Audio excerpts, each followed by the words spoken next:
রহমান। ধন্যবাদ। তারেক তারেক দয়া করে স্লোগান দিবেন না, দয়া করে স্লোগান দিবেন না, সেক্রেটারি সাহেব দয়া করে স্লোগান দিবেন না, ধন্যবাদ।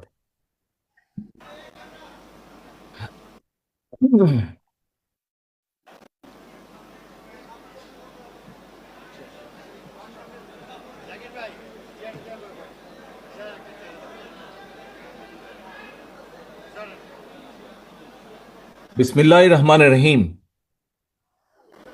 বিশ্ব শিক্ষক দিবস উপলক্ষে শিক্ষক কর্মচারী ঐক্যজোট আয়োজিত আজকের এই শিক্ষক সমাবেশের সম্মানিত সভাপতি অধ্যক্ষ সেলিম ভূঁইয়া, উপস্থিত মঞ্চে উপস্থিত বাংলাদেশ জাতীয়তাবাদী দল বিএনপির সম্মানিত মহাসচিব জনাব মির্জা ফখরুল ইসলাম আলমগীর, উপস্থিত স্থায়ী কমিটির সদস্য সহ সম্মানিত স্থায়ী কমিটির সদস্য সহ সম্মানিত নেতৃবৃন্দ, আমার সামনে উপস্থিত রাজপথের সহকর্মী সহ মঞ্চে এবং সামনে উপস্থিত সম্মানিত শিক্ষক বৃন্দ, বিশিষ্ট অতিথিবৃন্দ, আসসালামু আলাইকুম। শিক্ষকদের আর্থসামাজিক নিরাপত্তা, শিক্ষক শিক্ষার্থী শিক্ষা ব্যবস্থাপনা, নানা বিষয়ে এতক্ষণ বিভিন্ন বক্তা বিভিন্ন বক্তব্য উপস্থাপন করেছেন। বিশেষ করে দেশে শিক্ষা ব্যবস্থার প্রসারে শহীদ রাষ্ট্রপতি জিয়াউর রহমানের বিভিন্ন গৃহীত ব্যবস্থা,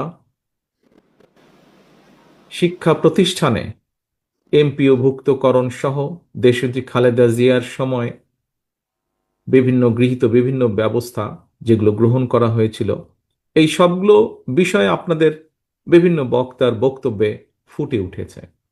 সেজন্য এই বিষয়গুলোতে আমি নতুন করে অন্য কিছু বলতে চাই না। তবে আজকে এমন একটি সুন্দর পরিবেশে যারা মানুষ গড়ার কারিগর, সেই কারিগরদের এরকম একটা সুন্দর অনুষ্ঠানে কথা বলার সুযোগ পেয়ে আমি নিজেকে ভাগ্যবান মনে করছি এবং একই সাথে আমি আমার কতগুলো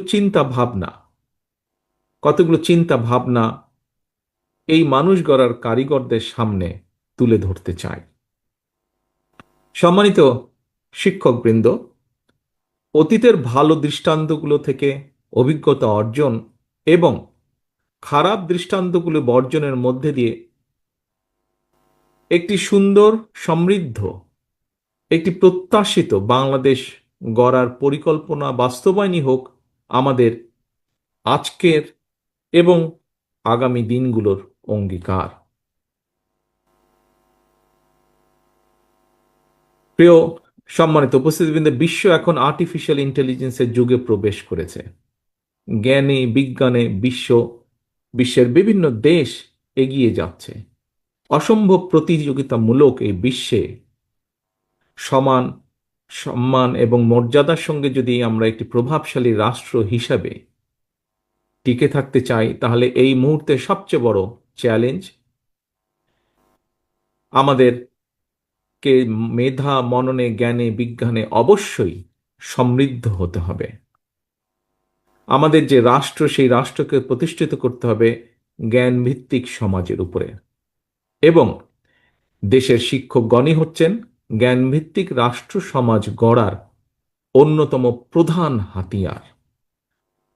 সুতরাং এই হাতিয়ার যদি দুর্বল হয়, তাহলে অবশ্যই রাষ্ট্রকে শক্তিশালী ভিত্তির উপরে মনে হয় দাঁড় করানো সম্ভব নয়।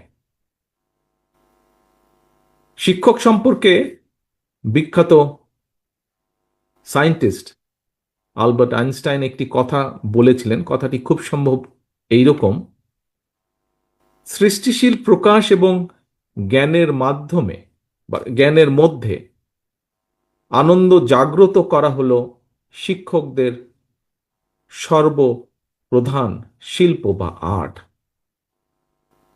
সম্মানিত শিক্ষকবৃন্দ, সম্মানিত অতিথিবৃন্দ, সুতরাং রাষ্ট্র, সরকার এবং প্রশাসন এবং সমাজের নানা বাস্তবতায় একজন শিক্ষক যদি নিজেই নিরানন্দ পরিস্থিতিতে থাকেন, তাহলে তার দ্বারা জ্ঞানের মধ্যে আনন্দ জাগ্রত করা মনে হয় সম্ভব নয়। এবং এ কারণেই রাষ্ট্র এবং রাষ্ট্র এবং সমাজে শিক্ষকদের আর্থিক নিরাপত্তা নিশ্চিতের পাশাপাশি অবশ্যই সামাজিক সম্মান নিশ্চিত করা একান্তই প্রয়োজন। সম্মানিত শিক্ষক, উপস্থিত প্রিয় ভাই ও বোনেরা, প্রাথমিক পর্যায় থেকে শুরু করে সর্বোচ্চ বিদ্যাপীঠ পর্যন্ত সরকারি, বেসরকারি, এমপিওভুক্ত কিংবা নন এমপিও সব মিলিয়ে খুব সম্ভবত সারা দেশে শিক্ষা প্রতিষ্ঠানের সংখ্যা মনে হয় প্রায় ৯৫,০০০, এবং খুব সম্ভবত এর ভেতরে সম্পূর্ণ এমপিওভুক্ত প্রতিষ্ঠানের সংখ্যা প্লাস মাইনাস অ্যাবাউট ২৬,০০০-এর মতন। আমরা যদি আমাদের দেশের জনসংখ্যার বিচার করি, জনসংখ্যার তুলনায় দেশের বর্তমানে শিক্ষা প্রতিষ্ঠানের এই সংখ্যাকে হয়তো বেশি বলা যাবে না।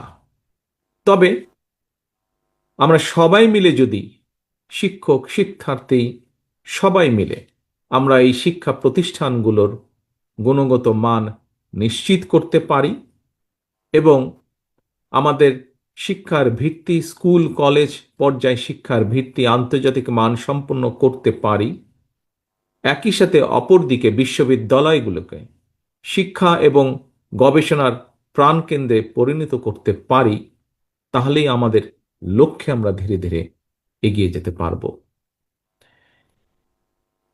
দেশের শিক্ষা ব্যবস্থাকে পুঁথি নির্ভর না রেখে শিক্ষা কারিকুলামকে স্কুল পর্যায় থেকে ব্যবহারিক এবং কারিগরি নির্ভর শিক্ষা ব্যবস্থায় রূপান্তর করার বর্তমান যুগে বোধহয় আর কোনো বিকল্প নেই। এবং সেজন্যই দেশের একটি দায়িত্বশীল রাজনৈতিক দল হিসেবে বিএনপি ইতিমধ্যেই এই বিষয়ের বিশেষজ্ঞদেরকে নিয়ে প্রয়োজনীয় কর্ম পরিকল্পনা প্রণয়নের কাজ শুরু করেছে অনেক আগে থেকে। সম্মানিত উপস্থিতিবৃন্দ, সম্মানিত শিক্ষক ভাইরা, পারিবারিক পাঠশালার গণ্ডি পার হওয়ার পর প্রতিটি শিক্ষার্থীর সামনে শিক্ষক, শিক্ষার্থীরাই, টিচার্সরাই হচ্ছেন আদর্শ রোল মডেল। এ কারণেই প্রত্যেক শিক্ষককে শিক্ষার্থীদের প্রয়োজন এবং প্রিয়জন হয়ে ওঠা কিন্তু অত্যন্ত জরুরি। কিন্তু শিক্ষকরাই যদি রাষ্ট্র এবং সমাজে প্রতিনিয়ত সংসার সম্মান নিয়ে টানাপোড়েনে থাকেন, তাহলে একজন শিক্ষিকা বা শিক্ষকের পক্ষে শিক্ষার্থীদের সামনে নিজেকে রোল মডেল হিসেবে হয়তো উপস্থাপন করা সম্ভব হয়ে ওঠে না। শিক্ষক শিক্ষিকারা যাতে নিজেকে একজন রোল মডেল হিসেবে শিক্ষার্থীদের সামনে আত্মবিশ্বাসের সঙ্গে উপস্থাপন করতে পারেন, সে ধরনের শিক্ষা ব্যবস্থা প্রয়োগে বিএনপি বাস্তব ধর্মী পরিকল্পনা নিয়ে কাজ করছে। বিএনপির কর্মপরিকল্পনায়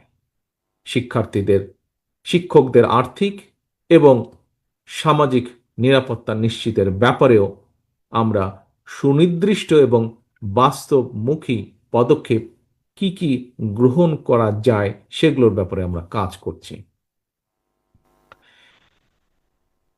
সম্মানিত প্রিয় উপস্থিতিবৃন্দ, দেশের শিক্ষক সমাজের, বিশেষ করে স্কুল, মাদ্রাসার প্রাথমিক এবং মাধ্যমিক ও উচ্চ মাধ্যমিক পর্যায়ে শিক্ষকদের আর্থিক নিরাপত্তার নিশ্চয়তা এবং সামাজিক সম্মান সমুন্নত করে শিক্ষকতা পেশাকে সুযোগ এবং সম্মানের দিক থেকে প্রতিযোগিতামূলক করে গড়ে তোলার প্রয়োজন আছে অবশ্যই। আমার মনে হয় আপনাদের কিছুদিন আগে একটি অনুষ্ঠানে আমি সুযোগ হয়েছিল আমার কথা বলার। সেই অনুষ্ঠানে আমি আগেও বলেছি, সেই সময়েও বলেছি, আমি শিক্ষকতা পেশা কখনোই উপায়হীন বিকল্প কিংবা একটি সাধারণ চাকরির মতন হতে পারে না। বরং শিক্ষা দীক্ষায় সবচেয়ে মেধাবী মানুষটি যাতে কর্মজীবনে প্রথম অগ্রাধিকার হিসাবে শিক্ষকতা পেশাকে বেছে নিতে পারেন বা নিতে আগ্রহী হয়ে উঠেন। বিএনপির শিক্ষক নিয়োগ এবং শিক্ষা ব্যবস্থাকে সেভাবেই ঢেলে সাজানোর পরিকল্পনা আমরা করছি এবং সে নিয়েও আমরা কাজ করছি। সম্মানিত শিক্ষকবৃন্দ, শিক্ষকবৃন্দ, আমরা বিশ্বাস করি রাষ্ট্র এবং সমাজে শিক্ষকদের সম্মান এবং মর্যাদার সঙ্গে রাষ্ট্রের মর্যাদা এবং ভাবমূর্তি জড়িত। দুর্নীতিবাজরা বিত্তবান হলে রাষ্ট্রের সমাজের ভাবমূর্তি কমে, কিন্তু সমাজে শিক্ষকদের মর্যাদা অক্ষুণ্ণ থাকলে সমাজের ভাবমূর্তি বৃদ্ধি পায়। প্রিয় সকল উপস্থিতবৃন্দ, একটি বিষয় আমি মনে ধারণ করি, আমি দৃঢ়ভাবে বিশ্বাস করি, আমাদের রাষ্ট্র বা সমাজ ব্যবস্থায় দুর্নীতি নামক একটি ব্যাধি রয়েছে। আমি মনে করি, ব্যক্তিগতভাবে আমি দৃঢ়ভাবে বিশ্বাস করি, সমাজকে দুর্নীতিমুক্ত করতে হলে স্কুল, কলেজ, মাদ্রাসার শিক্ষকগণ দুর্নীতির বিরুদ্ধে সামাজিক বিপ্লব গড়ে তোলার ক্ষেত্রে যোগ্য ভূমিকা পালন করতে পারেন বলে আমি দৃঢ়ভাবে বিশ্বাস করি। সম্মানিত শিক্ষকবৃন্দ, শিক্ষকদেরকে নিয়ে আমি আমার একটি পরিকল্পনার কথা আপনাদের সাথে শেয়ার করতে চাই। এতক্ষণ যা বলেছি সেগুলিও যেমন পরিকল্পনা, আরও একটি পরিকল্পনার কথা আপনাদের সামনে আমি শেয়ার করতে চাই। বাংলাদেশের স্বাধীনতা কিংবা বিজয় দিবসে সহ প্রতি বছর বিভিন্ন জাতীয় গুরুত্বপূর্ণ দিবসে রাষ্ট্রীয় উদ্যোগে সমাজের বিভিন্ন শ্রেণী পেশার মানুষকে দেশের রাষ্ট্রপতি বা প্রধানমন্ত্রী রাষ্ট্রীয় ভবনে আমন্ত্রণ জানিয়ে থাকেন, শুভেচ্ছা বিনিময় করে থাকেন। আমি মনে করি এ ধরনের জাতীয় দিবসগুলোতে আমন্ত্রিত অতিথির তালিকায় অবশ্যই প্রাথমিক এবং মাধ্যমিক স্কুলের কমপক্ষে একজন করে শিক্ষককে আমন্ত্রণ জানানো অত্যন্ত জরুরি এবং এটি নিশ্চিত করার জন্য প্রয়োজনে ওয়ারেন্ট অফ প্রেসিডেন্স বা রাষ্ট্রীয় পদমর্যাদাক্রম পুনর্মূল্যায়ন করে রাষ্ট্র এবং সমাজে শিক্ষা এবং শিক্ষকের মর্যাদা সমুন্নত রাখার বিষয়টি নিশ্চিত করা অবশ্যই প্রয়োজন। কারণ শিক্ষার্থীরা রাষ্ট্রের সর্বোচ্চ পর্যায়ে তাদের রোল মডেল শিক্ষকদেরকে সম্মানজনক অবস্থানে এবং বিচরণ করতে দেখলে সেটি অবশ্যই কোমলমতি শিক্ষকদের মনোজগতে একটি অত্যন্ত ইতিবাচক প্রভাব ফেলবে বলে আমি দৃঢ়ভাবে বিশ্বাস করি। সম্মানিত শিক্ষক, উপস্থিত ভাই বোনেরা, সম্মানিত নেতৃবৃন্দ, এই সমাবেশে আপনাদের অনেকের বক্তব্যে শিক্ষকদের চাকরি জাতীয়করণ প্রসঙ্গ এসেছে। কেউ কেউ মনে হয় আরও শিক্ষা প্রতিষ্ঠান কেউ কেউ মনে হয় আরও শিক্ষা প্রতিষ্ঠান এমপিওভুক্ত করার কথা বলেছেন। এছাড়াও আপনাদের এই সংগঠনের বাইরেও বেসরকারি শিক্ষকদের বিভিন্ন বেশ কিছু দাবি রয়েছে। দেশের একটি দায়িত্বশীল রাজনৈতিক দল হিসেবে বিএনপি শিক্ষকদের ন্যায্য দাবির সঙ্গে নীতিগতভাবে অবশ্যই একমত। আমাদের দলের মহাসচিব সহ স্থায়ী কমিটির সদস্য জনাব আমির খুসরো সাহেব এখানে উল্লেখ করেছেন, আপনাদের বক্তব্য থেকেই উঠে এসেছে এখন পর্যন্ত যতটুকু হয়েছে শিক্ষকদের জন্য বিভিন্ন পর্যায়ে বিএনপি যতবার রাষ্ট্র পরিচালনার দায়িত্বে ছিল অধিকাংশ সময় অধিকাংশ দাবিগুলো সে সময় পূরণ হয়েছে। কাজেই আপনাদের এগুলো সম্পর্কে আমরা ওয়াকিফাল। রাষ্ট্র এবং রাজনীতির সংস্কার কিংবা নাগরিক উন্নয়নে আমরা যত উদ্যোগ গ্রহণ করি না কেন, শিক্ষা ব্যবস্থাপনার আধুনিকায়ন এবং শিক্ষকদের আর্থ সামাজিক নিরাপত্তা সম্মান যদি আমরা নিশ্চিত করতে না পারি, তাহলে অবশ্যই আমরা যে লক্ষ্যকে সামনে রেখে এগিয়ে যাচ্ছি সেটিতে আমাদের কাঙ্ক্ষিত সুফল মিলবে না। সম্মানিত শিক্ষকবৃন্দ, উপস্থিত অতিথিবৃন্দ, সম্মানিত উপস্থিতিবৃন্দ, জনগণের ভোটে বিএনপি রাষ্ট্র পরিচালনার সুযোগ পেলে অবশ্যই রাষ্ট্রের সামর্থ্য অনুযায়ী শিক্ষকদের আর্থিক নিরাপত্তা বেষ্টনী বাড়ানো কিংবা চাকরি স্থায়ীকরণ কিংবা জাতীয়করণের বিষয়টি ইনশাআল্লাহ ইতিবাচক বিবেচনার জন্য উচ্চ পর্যায়ের কমিশন আমরা গঠন করব ইনশাআল্লাহ। একই সঙ্গে প্রচলিত শিক্ষা কারিকুলামকে ব্যবহারিক এবং কারিগরি শিক্ষা প্রদান করে ঢেলে সাজানোর লক্ষ্যে অগ্রাধিকার ভিত্তিতে শিক্ষা সংস্কার কমিশনও আমরা গঠন করতে চাই।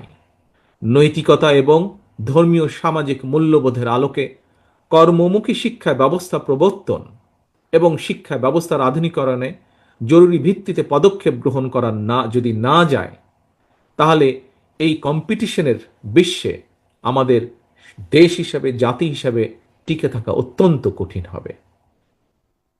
রাষ্ট্র, রাজনীতি এবং সরকারের উন্নয়নে বিএনপির গৃহীত সকল পরিকল্পনা বাস্তবায়নের জন্য প্রয়োজন জনগণের স্বতঃস্ফূর্ত সমর্থন এবং প্রয়োজন দেশের সবচেয়ে সচেতন অংশ শিক্ষকদের সমর্থন। একটি জ্ঞান এবং মেধাভিত্তিক রাষ্ট্র এবং সরকার গঠনে আসন্ন নির্বাচনে বিএনপি আপনাদের সমর্থন এবং সহযোগিতা চায়। বিএনপি সম্মানিত শিক্ষক কর্মচারী ভাই বোনদের আন্তরিক সহযোগিতা চায়। প্রিয় শিক্ষকবৃন্দ, এখানে যারা উপস্থিত আছেন, এখানে যারা উপস্থিত নেই, সমগ্র বাংলাদেশের সকল শিক্ষকবৃন্দ, আসুন আমরা যদি আমাদের শিক্ষা, আমাদের জাতিকে গঠন করে তুলতে চাই, তাহলে আমাদের যে পরিকল্পনাগুলো রাজনৈতিক দল হিসেবে আপনাদের সামনে উপস্থাপন করেছি, সেগুলোকে সফল করার জন্য আপনাদের সকলের সহযোগিতা আবারও আমি কামনা করছি।